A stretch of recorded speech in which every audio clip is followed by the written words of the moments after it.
The morning sun painted the canyon walls gold as James Patterson guided his horse along the rocky trail. He had been riding for 3 days straight, searching for the perfect spot to set up his photography equipment.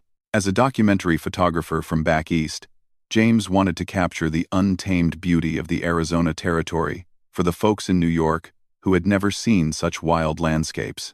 The sound of rushing water grew louder as he approached the canyon's edge. Below, white rapids crashed against smooth boulders, creating a misty spray that caught the sunlight like diamonds. James dismounted and pulled his heavy camera equipment from the saddlebags. This would be the perfect shot for his collection. As he set up his tripod near the cliff's edge, a movement in the water below caught his eye. At first, he thought it might be a deer coming to drink, but when he looked more carefully through his camera lens, his breath caught in his throat. A young woman was swimming in the dangerous rapids, her long black hair flowing behind her like silk ribbons. She moved through the churning water with incredible skill, diving beneath the surface and emerging again with the grace of a river spirit. James had never seen anything so beautiful or so dangerous. The woman wore simple leather clothing that marked her as Apache. James knew he should look away, respect her privacy, but he found himself frozen, watching her dance with the deadly current. She seemed to belong to the water itself, as natural as the fish and as fearless as the hawks that soared overhead. Suddenly, she turned and looked directly at him. Even from this distance, James could see her dark eyes flash with surprise and then anger. She had spotted him watching her. James fumbled with his camera, his hands shaking as he tried to pack it away quickly. The young woman swam to the shore with powerful strokes and climbed onto the rocks. She stood there for a moment, water dripping from her hair and clothes, staring up at him with an expression he couldn't read. Then she disappeared into the thick brush that lined the riverbank. James's heart pounded as he finished packing his equipment. He had violated something sacred, he realized. The woman had been alone in what was probably a special place for her people, and he had intruded like a common spy. Shame washed over him as he mounted his horse and rode away from the canyon. But he couldn't stop thinking about her. That night, as he camped under the stars, the image of the Apache woman in the rapids haunted his dreams. Her graceful movements, her fierce eyes, the way she had belonged so completely to that wild place. James had traveled across the country photographing natural wonders, but nothing had moved him like this mysterious woman. The next morning, James rode back to the canyon. He told himself he needed more photographs, but deep down he hoped to see her again. He set up his camera at a respectful distance from the water and began taking pictures of the landscape. Hours passed with no sign of the woman. Just as he was about to give up, he heard the soft sound of moccasins on stone behind him. James turned slowly, his heart racing. The Apache woman stood 10 feet away, watching him with those same dark eyes. Up close, she was even more beautiful than he had remembered. Her face was strong and proud, with high cheekbones and full lips. She looked to be about 20 years old, though there was a wisdom in her eyes that seemed much older. "You came back," she said in perfect English, surprising him. "I wanted to apologize," James replied, his voice hoarse.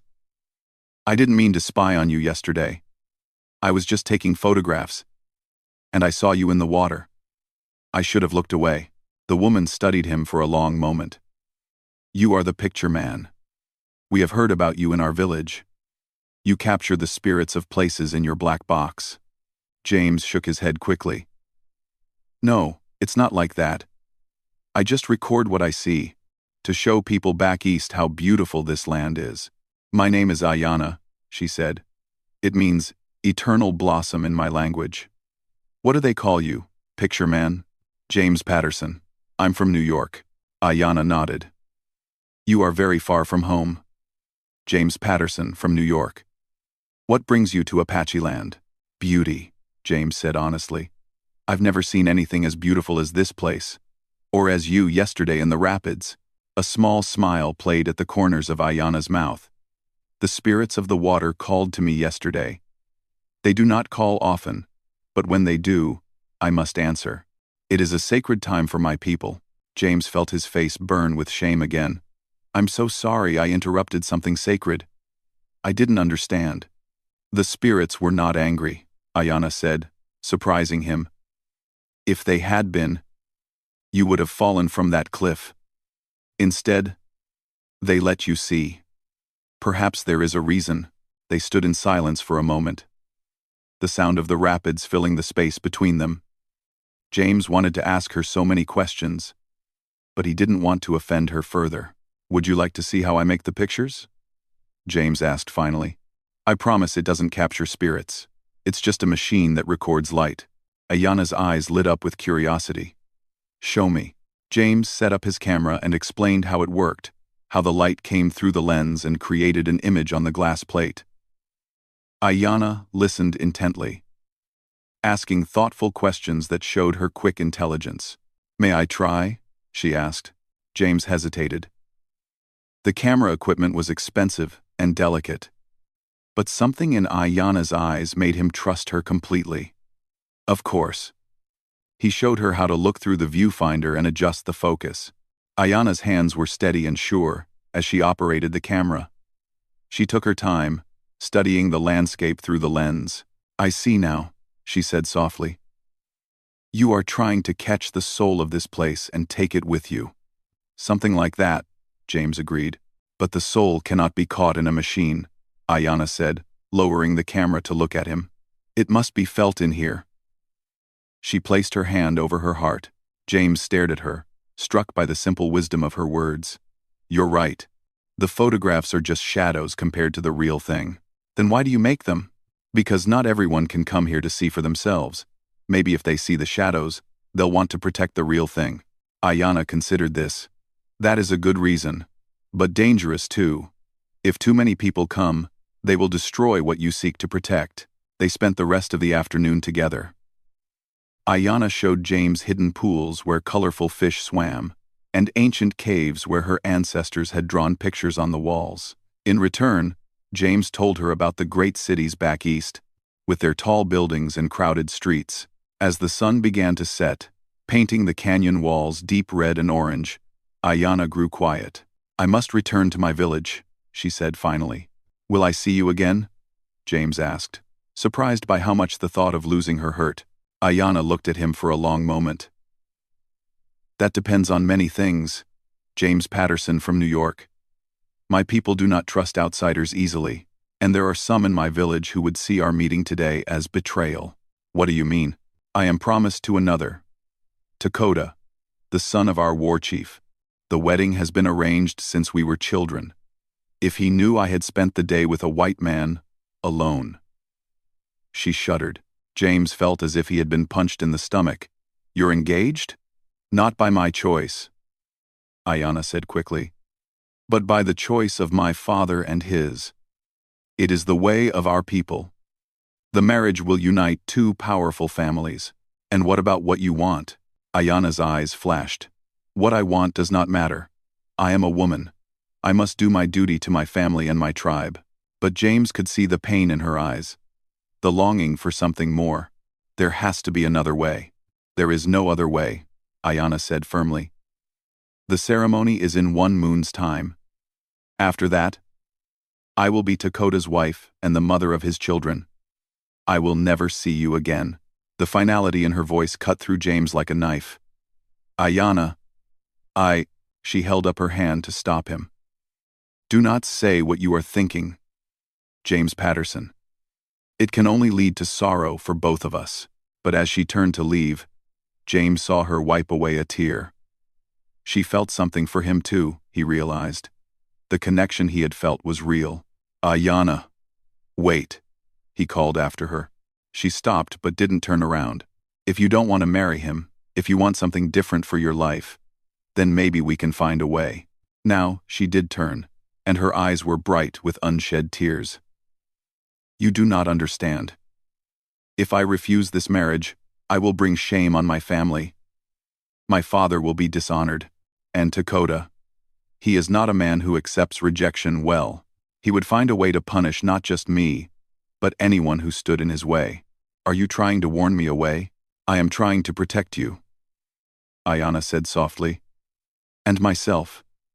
This feeling between us, it is like a fire in dry grass. It will consume everything if we let it. James took a step toward her. Maybe some things are worth the risk.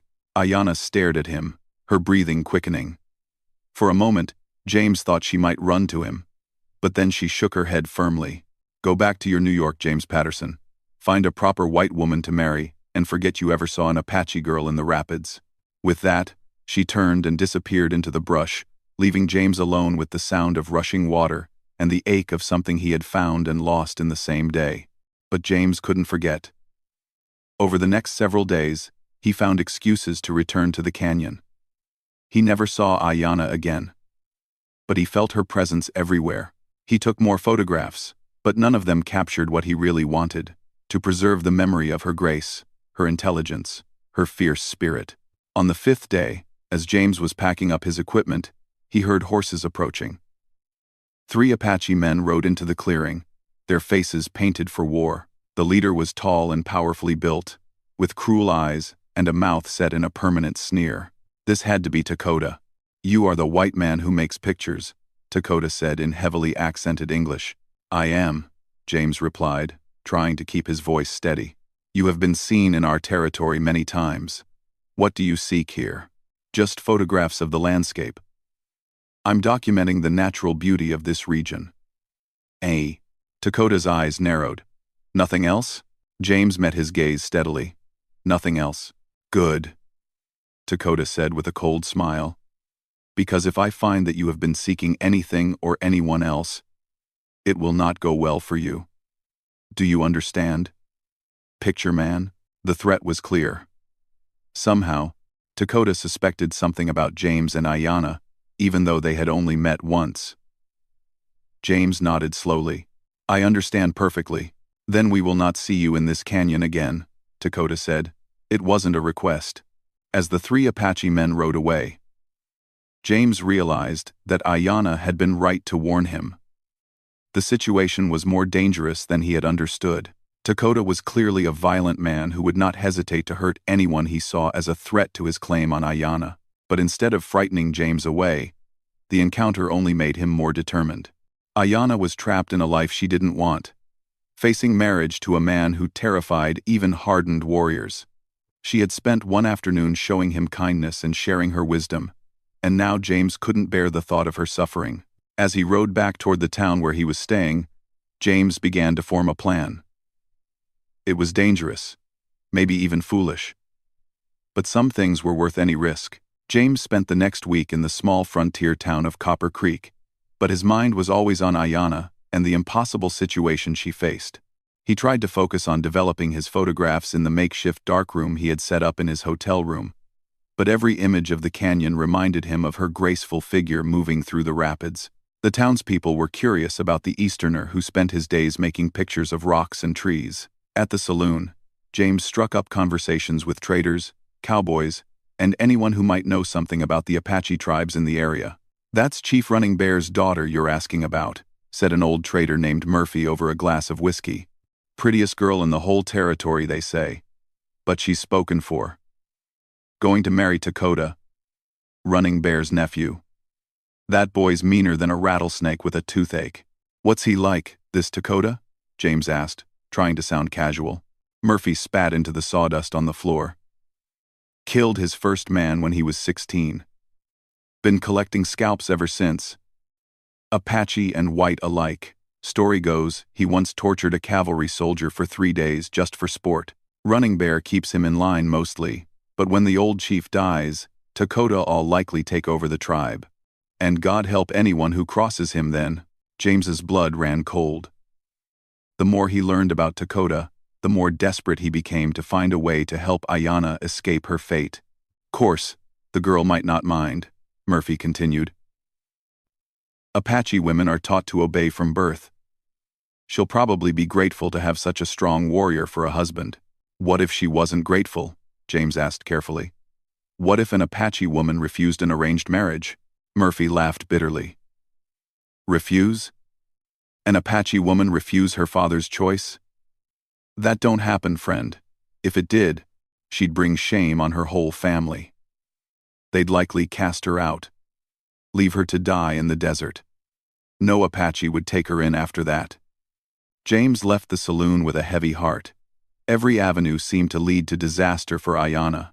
If she married Dakota, she would be trapped with a cruel man for the rest of her life. If she refused, she would lose her family and her place in the only world she had ever known. But James couldn't give up. The next morning, he rode out toward the Apache village, staying well hidden in the rocks and brush. He had no plan, just a desperate need to see Ayanna again, to let her know she wasn't alone in her struggle. The Apache camp was situated in a protected valley, with about 30 teepees arranged in a circle around a central fire pit. James watched from a ridge above as people went about their daily activities. Children played games while women worked on crafts and prepared food. Men sat in groups, talking and smoking pipes. Then he saw her. Ayanna emerged from one of the larger teepees, carrying a water jug toward the stream that ran along one edge of the camp. Even from a distance, James could see the sadness in her posture. Her usual graceful confidence seemed diminished, as if a great weight pressed down on her shoulders. As she knelt by the stream to fill her jug, Dakota appeared beside her. James couldn't hear their conversation, but he could see Dakota's possessive gestures. The way he grabbed Ayanna's arm when she tried to move away. Ayanna kept her eyes down, submissive, but James could see the tension in her body. Dakota said something that made Ayanna flinch. Then he grabbed her chin roughly, forcing her to look at him. Even from his hiding place, James could see the fear in her eyes. Dakota laughed and walked away, leaving Ayanna alone by the stream. She sat there for a long moment, her hands shaking as she held the water jug. Then she looked up toward the ridge where James was hidden. Their eyes met across the distance, and James saw her mouth form a silent no. She was warning him to stay away, to leave before he was discovered, but James had seen enough. He couldn't stand by and watch the woman he was falling in love with be terrorized by the man she was supposed to marry. That night, as he lay in his bedroll under the stars, James made a decision that would change everything. The next day, James rode to the trading post at Mesa Verde, where white men and Apache sometimes met to exchange goods. He asked around until he found someone who could deliver a message to Chief Running Bear's camp. "You want to send a message to the Apache?" asked the trader, a weathered man named Carson. "That's risky business, friend. What's so important it can't wait?" "It's about photography," James lied smoothly. "I want to ask permission to document their traditional wedding ceremony. For historical purposes." Carson shrugged. "Your funeral. I'll send my boy with the message, but don't expect a warm welcome. The Apache don't much like outsiders poking around their sacred rituals." James wrote his message carefully, knowing that every word had to be perfect. He addressed it to Chief Running Bear, requesting a meeting to discuss photographing the upcoming wedding. But hidden in the formal language was a coded message for Ayanna. He mentioned the eternal blossoms that grew near the rapids, hoping she would understand that he was thinking of her and the meaning of her name. 3 days later, Carson's boy returned with a reply. Chief Running Bear would grant the white photographer an audience, but only for a few minutes, and under strict guard. The meeting would take place at sunset near the sacred spring, a neutral location between the Apache camp and the white settlement. James's heart pounded as he prepared for the meeting. He had no real plan beyond seeing Ayanna again and somehow conveying that he hadn't forgotten her. But as he rode toward the spring, he began to form the outline of something more dangerous and desperate. Chief Running Bear was waiting with 3 warriors when James arrived at the spring. The chief was an imposing man in his 60s, with silver-streaked hair and eyes that seemed to see straight through to a man's soul. One of the warriors was Dakota, who watched James with undisguised hostility. "You wish to make pictures of our sacred ceremony?" Chief Running Bear asked in English. "Yes, sir," James replied respectfully. "I believe your people's traditions should be preserved for future generations to understand and respect." The chief studied him for a long moment. "You speak of respect, but respect requires understanding. Do you understand what this marriage means to our people?" "I understand it unites 2 important families," James said carefully. "It does more than that," Chief Running Bear said. "It ensures the survival of our tribe." Dakota is our strongest warrior. My daughter will bear his children, and those children will carry our blood and our traditions forward. This is bigger than any one person's desires. James felt his heart sink. The chief was making it clear that Ayanna's personal feelings were irrelevant to the larger needs of the tribe. However, the chief continued, I will allow you to observe the ceremony from a distance. You may make your pictures, but you will not interfere in any way. Do you understand? I understand, James said, though inside he was screaming in frustration. As the meeting concluded and James prepared to leave, he noticed movement in the brush nearby. For just a moment, he caught a glimpse of Ayanna watching from her hiding place. Their eyes met again, and this time he saw something new in her expression: desperation. That night, as James made camp near the spring, he heard the soft sound of footsteps approaching. He looked up to see Ayanna stepping into the firelight, her face pale with fear and determination. You should not have come, she whispered, glancing around nervously. I had to see you again, James said, standing up. I can't stop thinking about you. I can't stop thinking about you. It is too dangerous. If Dakota finds out, then let's make sure he doesn't find out, James said urgently. Ayanna, I've been thinking about your situation. There might be a way. She shook her head frantically. There is no way. The ceremony is in 5 days. After that, I will belong to Dakota forever. Not if you're already married to someone else. Ayanna stared at him in shock. What are you saying? Marry me, James said, taking her hands in his. Tonight. Right now. We can have a simple ceremony here by the spring. It won't be legal in your father's eyes, but it will be real in God's eyes. And then maybe we can find a way to make it legal in the white man's world too. You're insane, Ayanna breathed. Do you know what you're suggesting? If I marry you, I will be cast out from my people forever. And Dakota will hunt you down and kill you slowly. He is not the kind of man who forgives or forgets. I know the risks, James said. But Ayanna, I love you. I know we've only known each other for a short time. But what I feel for you is real. I can't bear the thought of you being trapped with that monster. Tears streamed down Ayanna's face. You don't understand what you're asking. To leave my people would be like cutting out my heart. They are everything to me, my family, my history, my identity. Then don't leave them, James said desperately. We'll find another way. Maybe your father will accept our marriage if we present it as a done thing. Maybe he'll see that forcing you to marry Dakota would only bring violence and sorrow. Ayanna pulled her hands free and stepped back. My father will never accept this. And even if he did, do you think Dakota would simply walk away? He has been promised me since childhood. His pride, his honor, everything depends on this marriage happening as planned. So what are you saying? That we should just give up? That you should resign yourself to a life of misery with a man you fear? I am saying that some battles cannot be won, Ayanna said sadly. James stared at her, seeing the defeat in her eyes. There's something else, isn't there? Something you're not telling me. Ayanna hesitated, then nodded slowly. 3 days ago, Dakota came to my father with news. He had been watching you, following you. He knows about our meeting at the canyon. Dakota. James's blood turned to ice. What exactly does he know? He saw us together that day. He knows we talked, that I showed you around. He doesn't know what we said to each other, but he suspects the worst. And what did your father say? He was furious. He asked me directly if I had developed feelings for you. Ayanna's voice broke. I denied it, of course, but I don't think he believed me. Hi. James understood now why Ayanna seemed so hopeless. She was already under suspicion. Any further contact with him would only make things worse. That's why you have to trust me, James said urgently.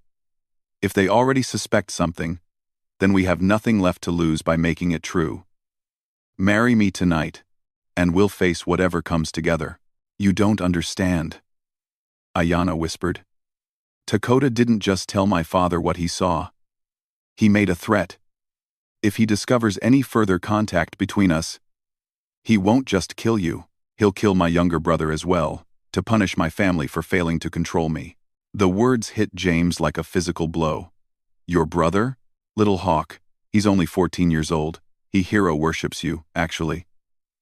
He's fascinated by your camera and your stories about the big cities. Dakota knows this, and he's threatened to kill him if he catches us together again." James sank down onto a rock, the full weight of the situation finally clear to him. It wasn't just Ayanna's life at stake, or even his own. An innocent boy would pay the price for their love. "Now you see why there is no escape," Ayanna said softly. "I will marry Dakota in 5 days, and you will leave this territory forever. It is the only way to keep the people I love safe." But even as she spoke these words of resignation, James could see the pain in her eyes. She didn't want to give up any more than he did. "There has to be another way," he insisted. "Some solution we haven't thought of yet." Ayanna shook her head. "I have thought of everything. Believe me, I have lain awake every night since our first meeting, trying to find a path that doesn't lead to disaster. There is none." James stood up and moved closer to her. "What if we could get your brother away from the camp? Get him somewhere safe before we made our move?" "Impossible. Dakota watches our family constantly now. And even if we could, where would we take him? He's just a boy. He can't survive on his own in the white man's world. I have friends back east, people who would help, friends who would take in an Apache boy, who would raise him as their own." Ayanna's voice was skeptical. "Yes," James said firmly, though he wasn't entirely sure this was true. "Good people who believe in doing what's right, regardless of race." For the first time, Ayanna looked uncertain rather than defeated. "You truly believe this?" "I do. And I believe that if we work together, we can find a way to save all of us. You, me, and your brother." Ayanna was quiet for a long time, staring into the fire. James held his breath, waiting for her answer. Finally, she looked up at him with something that might have been hope. "If, and I mean if we were to attempt such a thing, it would have to be perfect. One mistake, and we're all dead." James felt his heart leap. She was actually considering it. "Tell me about your brother," he said. "His habits, his routines." "He helps tend the horses in the morning, before the sun is fully up. He takes them to graze in the meadow beyond the hill. He's usually alone for about an hour. And the wedding ceremony? Where will it take place?" "At the sacred grove, about a mile from the camp. Everyone will be there. It's the most important event of the season." James's mind raced, putting together the pieces of a plan. What if, during the ceremony, your brother simply didn't return from tending the horses? What if he disappeared? Dakota would suspect immediately that I was involved. Not if you were at the ceremony, in full view of everyone. Not if you seemed as shocked and worried as everyone else when he didn't come back. Ayanna stared at him. "You're suggesting that you take my brother while I'm getting married to another man?"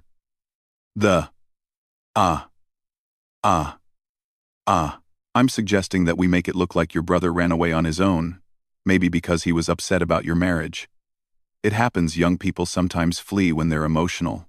The search parties would assume he went deeper into Apache territory, not toward the white settlements. And then, after a suitable period of time, maybe a few weeks, you discover that you can't live with Dakota's cruelty. You flee too, but in a different direction. We meet at a predetermined place and travel east together." Ayanna considered this, her brow furrowed in concentration. "It could work," she said slowly. "But the risks." "I know. But Ayanna, what's the alternative? You spend the rest of your life married to a monster, and your brother grows up under his influence. Is that really better than taking a chance on something different?" Before Ayanna could answer, they heard the sound of horses approaching fast. Ayanna's eyes went wide with terror. "Hide," she hissed, pushing James toward the rocks near the spring. "If they find you here with me, they'll kill you on the spot." James scrambled into the shadows just as 3 Apache warriors rode into the clearing. Dakota was in the lead, his face dark with suspicion. "What are you doing here, woman?" Dakota demanded in Apache. Though James didn't speak the language, the threatening tone was unmistakable. Ayana's voice was steady as she replied, but James could see her hands trembling. She gestured toward the spring and spoke rapidly in Apache, apparently explaining her presence. Dakota dismounted and walked around the clearing, clearly searching for signs that someone else had been there. He stopped just a few feet from James's hiding place and sniffed the air like a hunting animal. James held his breath, pressed against the cold rock, his heart hammering so loudly he was sure it could be heard. One wrong move, one careless sound, and everything would be over. After what felt like an eternity, Dakota grunted and walked back to his horse. He said something else to Ayana, sharp and commanding. She nodded quickly and gathered up her water jug. As the riders prepared to leave, Dakota suddenly turned back to Ayana and said something in English, apparently for James's benefit, though Dakota didn't know he was there. 5 more days, woman. Then you will be mine, and we will see if you still have thoughts of white men and their picture boxes. The threat was clear.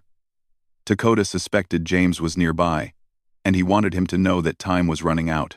After the Apache warriors rode away, Ayana waited several minutes before calling softly to James. He emerged from his hiding place, shaken by how close they had come to discovery. "This proves what I said," Ayana whispered urgently. "He is watching me constantly now. Any further contact between us is impossible." But James grabbed her hands before she could leave. "No, it proves that we're running out of time. We have to act now, before it's too late." Ayana looked into his eyes, and James could see her internal struggle. Fear warred with hope. Duty battled with desire. "If we do this thing," she said finally, "there will be no going back. Once we start, we must see it through to the end, no matter what happens." "I understand," James said solemnly. "And if we fail, if we are caught, you must promise me something. Anything. You must kill me before you let them take me back to Dakota. I would rather die free than live as his slave." Close. The word sent a chill through James's soul, but he understood what she was asking.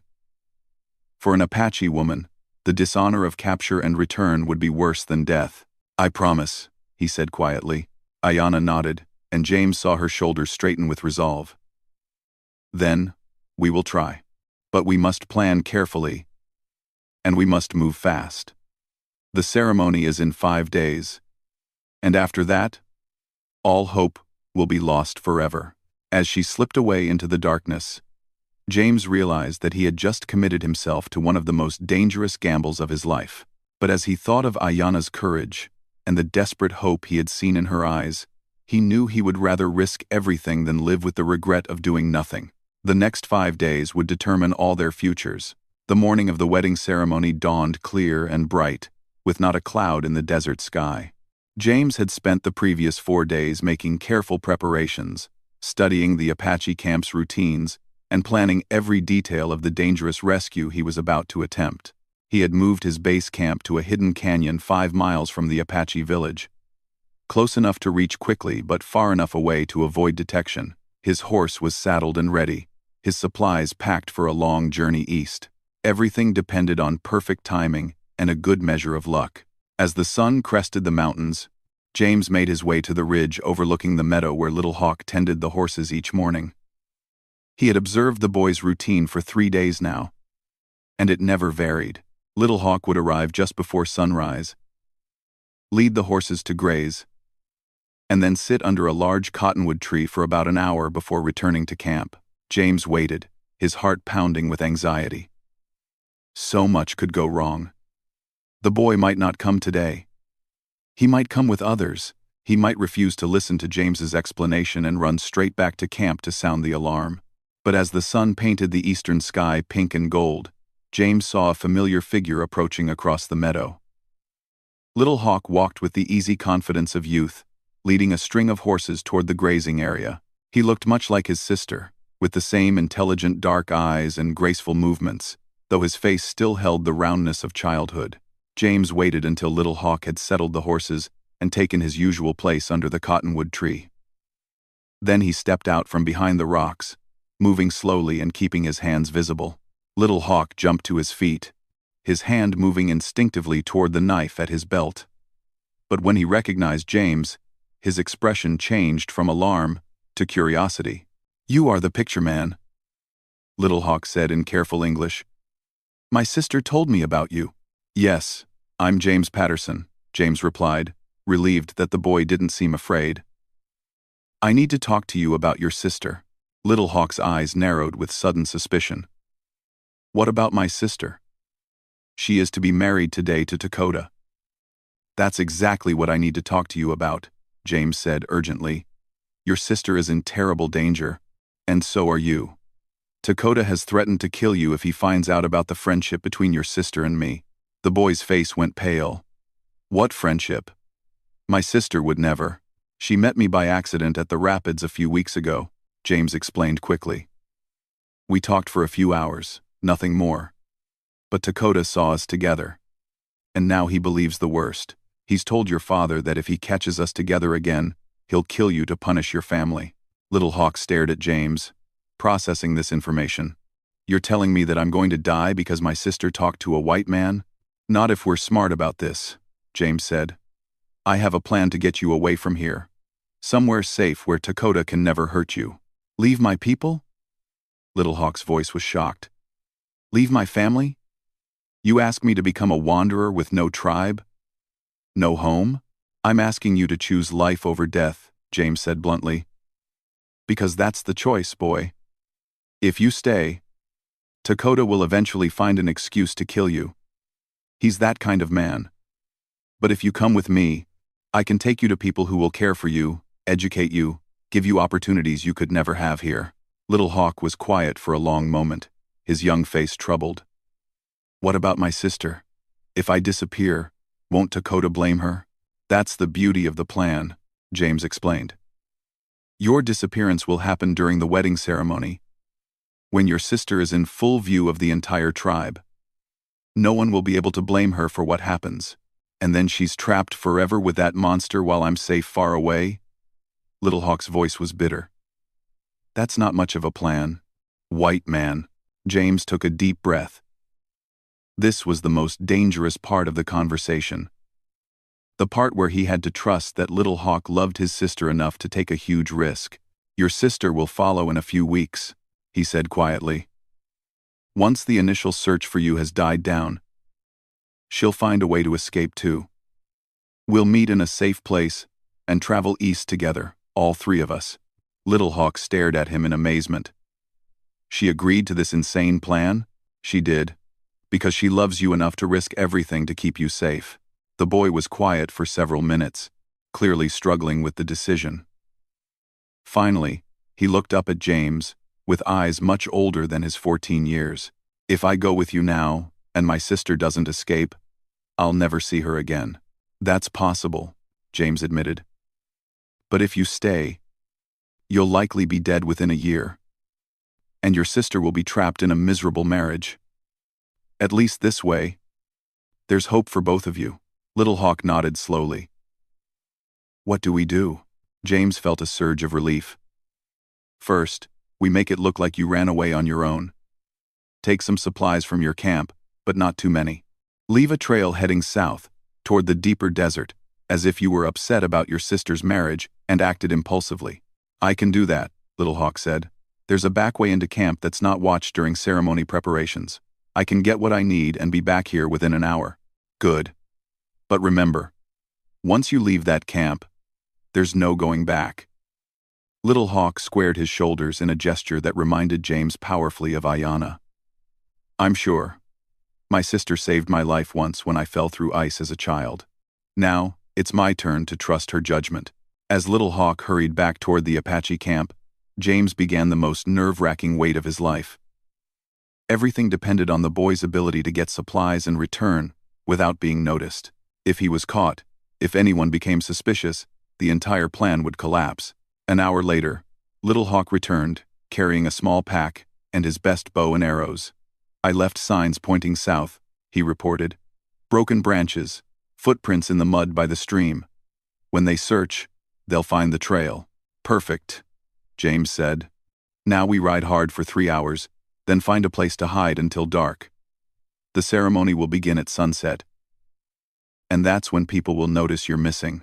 They mounted James's horse together and rode swiftly toward the hidden canyon where James had prepared his camp. Little Hawk proved to be an excellent companion. Quick, brave, and resourceful.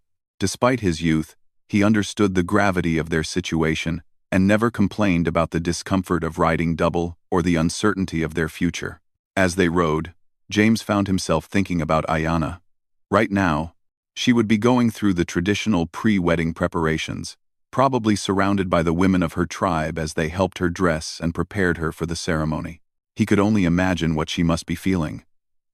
Knowing that in a few hours, she would be married to a man she feared and despised. Not knowing whether her brother was safe or if their desperate plan would work. By mid-afternoon, they had reached James's hidden camp. Little Hawk was impressed by the supplies. James had gathered enough food and water for several weeks of travel, extra ammunition, and even a camera to maintain James's cover as a photographer. You've been planning this for a long time, Little Hawk observed. Your sister is worth any amount of planning, James replied. As the sun began to sink toward the western horizon, James and Little Hawk climbed to a vantage point where they could see smoke rising from the Apache camp in the distance. The wedding ceremony would be beginning soon.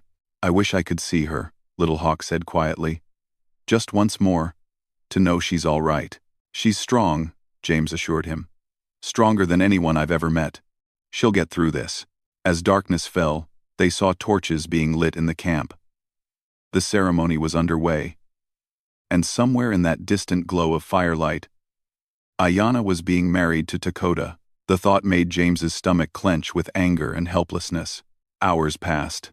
Then, just after midnight, they saw new activity in the camp. More torches, voices calling out, horses being saddled. Little Hawk's disappearance had been discovered. They're organizing search parties, Little Hawk said, watching the distant activity. My father will be furious. He'll think I ran away because I was upset about Ayanna marrying Dakota. Which is exactly what we want them to think, James replied. Now we wait to see which direction they search first. By dawn, they could see 3 separate groups of Apache warriors riding out from the camp. 2 groups headed south, following the false trail Little Hawk had left. The third group went east, toward the white settlements, probably on Dakota's orders. No one's coming this way, James observed with relief. Our plan is working so far. They stayed hidden in the canyon for 2 more days, watching the search parties come and go. The Apache were clearly taking Little Hawk's disappearance seriously, but they seemed convinced he had fled into the deep desert in an emotional fit. On the 3rd day, James made a difficult decision. I have to go check on your sister, he told Little Hawk. I need to know she's safe and confirm the next phase of our plan. That's too dangerous, Little Hawk protested. If they catch you now, they'll know the whole thing was planned. I'll be careful, James promised. And if something goes wrong, you're to ride east without me. There's a map in my pack showing the way to Santa Fe and enough money to get you on a train to New York. You have the letter I wrote to my friend there. He'll take care of you. Little Hawk nodded reluctantly, understanding that James had to take this risk.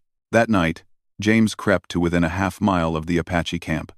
Using his field glasses, he could see the teepees and the central fire where people gathered. It took him nearly an hour of patient observation before he spotted Ayanna. She was sitting outside Dakota's teepee, grinding corn with the other married women. Even at this distance, James could see that something was wrong. Her movements were stiff and careful, and she held her left arm close to her body as if it hurt. As James watched, Dakota emerged from the teepee and said something to Ayanna. She didn't look up or respond, which seemed to anger him. He grabbed her hair and yanked her to her feet, causing her to drop the grinding stone. Ayanna stumbled, but managed to stay upright. James's hands clenched into fists as he watched Dakota berate his new wife in front of the other women. Several of them looked uncomfortable, but none dared to intervene. Dakota was too powerful, too dangerous to cross. When Dakota finally stalked away, Ayanna slowly knelt and picked up her grinding stone. As she did, she glanced toward the hills where James was hidden. For just a moment, their eyes seemed to meet across the distance, and James saw her mouth form a silent message. 3 days. James understood. In 3 days, she would make her escape attempt. He had to be ready. James made his way back to Little Hawk and told him what he had seen. The boy was furious when he heard about Dakota's treatment of his sister. "We should kill him," Little Hawk said fiercely. "I could put an arrow through his heart from 50 yards. And then what?" James asked gently. "The whole tribe would hunt us down. Your sister would be blamed for his death. No, we stick to the plan. Patience is our only weapon right now." The next 3 days passed slowly. James and Little Hawk prepared for the next phase of their escape, checking their supplies and planning their route east. James taught the boy more English words and told him stories about life in the big cities, trying to help him imagine the new world he was entering. On the appointed night, James positioned himself at the meeting place they had agreed upon, a small grove of trees near the sacred spring where he and Ayanna had first made their plan. Little Hawk waited with the horses at a safe distance, ready to flee at the first sign of trouble. James waited for hours, growing more anxious as time passed. Had something gone wrong? Had Dakota discovered Ayanna's plan? Had she been unable to get away from the camp? Then, just before dawn, he heard soft footsteps in the darkness. Ayanna emerged from the shadows, carrying a small bundle of belongings. She moved carefully, favoring her left side, and James could see the purple bruises on her face, even in the dim light. "Thank God," James breathed, rushing to her side. "I was afraid something had happened to you." "Something did happen," Ayanna said grimly. "Dakota suspected I might try to run. He's been watching me constantly, and he made sure I understood the consequences of betrayal." She gestured to her bruised face. "How did you get away?" "I convinced him I was pregnant," Ayanna said with a bitter smile. "I told him the sacred spirits had blessed our union already, and that I needed to go to the sacred spring to make proper offerings for the health of our child. He was so pleased by the idea of an heir that he let me come alone." "But you're not really pregnant?" "No, but it bought me time. When he discovers I'm gone, he'll think I lost my mind with fear about the pregnancy. It will delay the pursuit for a few hours." James helped Ayanna toward the horses, noticing how she winced with each step. "How badly are you hurt?" "I'll live," she said simply. "The question is, will we all live long enough to reach safety? Because when Dakota realizes I've run away to be with you, he'll follow us to the ends of the earth." They reached Little Hawk, who embraced his sister joyfully, but their reunion was brief. They could already hear distant voices from the Apache camp. Ayanna's absence had been discovered sooner than expected. "We ride now," James said urgently. "Hard and fast, and we don't stop until we reach the railroad." They mounted up and spurred their horses eastward, racing against the rising sun and the vengeance of Dakota. Behind them, war whoops echoed across the desert as the Apache war party organized for pursuit. The next 6 hours were a nightmare of desperate flight across the harsh landscape. James had planned their route carefully, choosing paths that would be difficult for large groups of horsemen to follow. They splashed up streams to hide their trail, rode over rocky ground that wouldn't hold hoofprints, and changed direction frequently to confuse their pursuers. But Dakota was a skilled tracker, and his rage gave him supernatural persistence. By noon, James could see dust clouds in the distance behind them, growing steadily closer. "He's gaining on us," James told Ayanna and Little Hawk during a brief rest to water their horses. "We need to do something to slow him down." "I have an idea," Little Hawk said. "There's a narrow canyon about a mile ahead. If we can get through it, and then trigger a rock slide, we can block the passage behind us." It was a desperate gamble, but they had no choice. They pushed their exhausted horses toward the canyon, arriving just as the Apache war party came into sight behind them. The passage was barely wide enough for a single rider, with steep walls rising on both sides. As they raced through the canyon, Little Hawk explained his plan. At the far end, there was an unstable rock formation that could be brought down with carefully placed shots from James's rifle. If the timing was perfect, They could seal the passage and buy themselves hours of lead time. They reached the end of the canyon just as Dakota and his warriors entered the narrow passage behind them. James quickly took position with his rifle, aiming at the weak points in the rock wall that Little Hawk had identified. "Now!" Little Hawk shouted. James fired 3 quick shots, and the ancient rock formation shuddered and began to collapse. Tons of stone crashed down into the canyon passage, filling it completely and sealing off pursuit. They heard Dakota's scream of rage echoing off the canyon walls, but the rock slide held.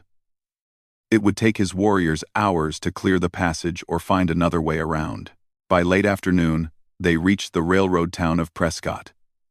James quickly bought tickets on the eastbound train, using false names and paying extra for a private compartment where Ayanna and Little Hawk would be less likely to attract attention.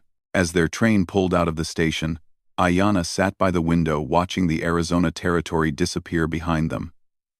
Tears streamed down her face as she said goodbye to the only world she had ever known. "Do you regret it?"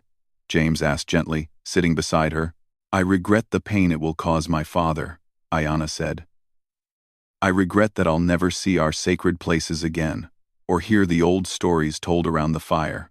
But I don't regret choosing freedom over slavery, or love over fear." Little Hawk, who had been staring in amazement at the train's interior, looked up at his sister. "What will we do in the white man's world?" "We'll learn," Ayanna said, taking his hand. "We'll adapt, the way our people always have. And we'll be together, which is what matters most." 3 months later, James stood in his friend's photography studio in New York, developing plates from his Arizona expedition. But the image that meant the most to him wasn't a landscape or a nature scene, it was a portrait of Ayanna and Little Hawk on their wedding day. Yes, their wedding day.